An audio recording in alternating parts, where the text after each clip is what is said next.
दोस्तों, आज हम मधेपुरा क्षेत्र के कास्ट सेंसस को देखेंगे। दोस्तों एक बात आप समझिए, मधेपुरा हमेशा से दोस्तों यही डोमिनेट क्षेत्र हुआ करता था। 17वीं शताब्दी में दोस्तों एक मुर्मू नाम का फैमिली हुआ करता था, जो कि मधेपुरा के जागीरदार बन गए थे। जागीरदार का मतलब उनके पास सेना भी हुआ करता था और टैक्स कलेक्शन का अधिकार भी हुआ करता था। और वो लोग उस दौर में दोस्तों बंगाल और आपको दिल्ली सल्तनत, दिल्ली के अंदर हुआ करते थे। कभी बंगाल के अंदर हुआ करते थे, कभी दिल्ली के अंदर हुआ करते थे। बंगाल की सत्ता बढ़ी तो वो लोग बंगाल को टैक्स चुकाया करते थे और बंगाल के लिए सेना मदद किया करते थे। दोस्तों ये लोग आपको मजरौट है और आपको अहिर कम्युनिटी से बिलोंग करते हैं। ठीक है दोस्तों। और मधेपुरा में दोस्तों एक महान शख्सियत हुए थे, बीपी मंडल। ठीक है दोस्तों, वो बहुत चालाक भी हुआ करते थे। हम उनके बारे में भी, वो भी इसी क्षेत्र के हुआ करते थे। ठीक है दोस्तों, इस क्षेत्र को हमेशा कहा जाता रहता है दोस्तों रोम पोप का, तो मधेपुरा गोप का। क्यों मधेपुरा गोप का कहा जाता है दोस्तों? जैसे रोम में आपको पोप का शासन चलता है, तो मधेपुरा में ही दोस्तों गोप का शासन चलता है। ऐसा क्यों चलता है दोस्तों? देखिए दोस्तों, मधेपुरा में कहा जाता है कि 100% यादव है, कुछ लोग बोलते हैं 90% यादव है। ठीक है दोस्तों, अहिरन ग्वाला कम्युनिटी 90% है और आपको आपको अहिरन ग्वाला कम्युनिटी 100%, इस तरह से बात करते हैं दोस्तों। अहिरन ग्वाला कम्युनिटी लोग यादव टाइटल यूज करते हैं आज के डेट में दोस्तों हम बता देंगे आपको कि अहिर एंड ग्वाला कम्युनिटी आपको मधेपुरा में कितनी है दोस्तों, और अपर कास्ट की पोजीशन क्या है दोस्तों देखिए, इस क्षेत्र में दोस्तों अपर कास्ट की कभी भी दोस्तों ताकतवर पोजीशन में नहीं रहे हैं दोस्तों। ठीक है दोस्तों, वो लोग आपको सोनबरसा करके कुछ क्षेत्र हुआ करता, तो वहां पे राजपूत लोग ताकतवर रहे हुए हैं। भूमिहार लोग उतने ताकतवर नहीं रहे हुए दोस्तों। ब्राह्मण्स भी बहुत कम है और कायस्थ तो बिल्कुल कम है दोस्तों। इस क्षेत्र में कायस्थ और भूमिहार आपको एक ही समान है, तो लेकिन कायस्थ की आबादी ज्यादा है दोस्तों। ये क्षेत्र टोटली आपको अहिरन ग्वाला कम्युनिटी का डोमिनेशन रहा हुआ है दोस्तों। हम इस क्षेत्र को अच्छे से समझ लेते हैं दोस्तों, क्या कंडीशन है। जैसे टॉप 5 कास्ट की बात करें दोस्तों, तो 3.68% तिली आते हैं दोस्तों। और आपको मैं जानकारी के लिए बता दूं, चौथे पोजीशन पे केवट आते हैं 4.20% दोस्तों। केवट फोर्थ पोजीशन पे आ चुका है। इसमें मलाह, चैन, बिंद को नहीं जोड़ रहे दोस्तों। केवट लोग अपनी अलग पहचान बनाए थे दोस्तों। तांती कम्युनिटी 4.95% आती है दोस्तों। तांती कम्युनिटी आपको ईस्टर्न बिहार में ठीक ठाक आबादी है, वेस्टर्न बिहार में उनकी आबादी बिल्कुल नहीं है दोस्तों। ठीक है दोस्तों, बहुत कम है आपको। चंपारण साइड में तो बहुत कम है, चंपारण साहबाद में बहुत कम है दोस्तों। ठीक है, 4.95% थर्ड पोजीशन पे आ चुके हैं दोस्तों।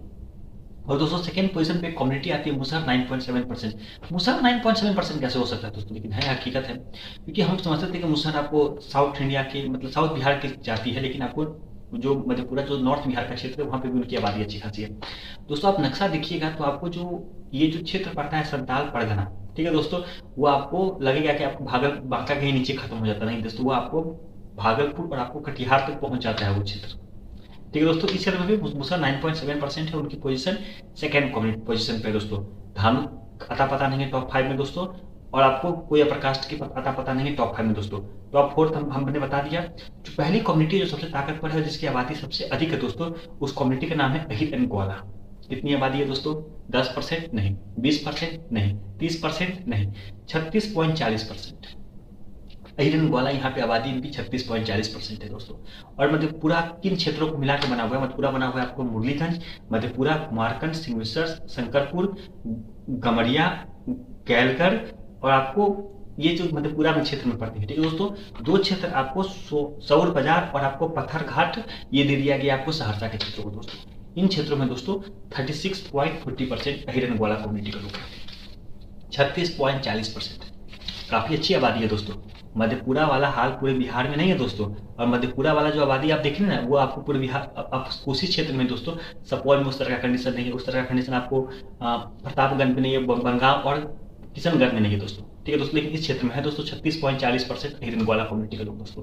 ठीक है दोस्तों, अगर बात करें अपर कास्ट की आबादी कितनी है दोस्तों, तो अपर कास्ट में दोस्तों ब्राह्मण 1.17% है। ब्राह्मण का कहना है कि हमारी आबादी इसलिए कम आई है कि हमारी कुछ आबादी बिहार में अटक हो गई, बात हकीकत है।